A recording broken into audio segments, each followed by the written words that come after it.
के त आमे काटली जैसे चुसा गेल बानी। घबरा मत बाबू, तारो नंबर आई। कौन नौकरी लागल बाबू?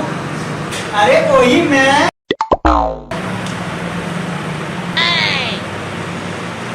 गौशाला में ए बाबू ई के ह?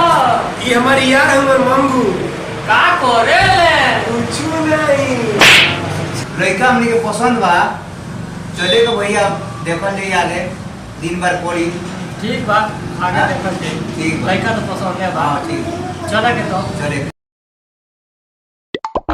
इतना सुंदर सुशील हम बानी आ हमार कोनो देखनारियो नहीं कर सकल। आ हे बक्चोनर के कहत न सो लड़का पसंद बा।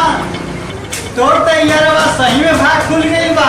सब तो मकरिया के कमाल ह। ये तो इतना सुंदर बाले हम तो जानते बानी। हम बुझ गए नी, यही से हमार बाबूजी हमेशा पढ़े के कहत रहना हुआ। आज हम पढ़ले रहती तो हमरो नौकरी मिली आ हमरो बियाह लागी। हम चंगू ई मंगू आप समझ के हाथ जोड़ के प्रणाम करते नहीं जा। यहाँ सब मन लगा के पड़ी नहीं तो नौकरिया तो दूर मेरे ना मिली।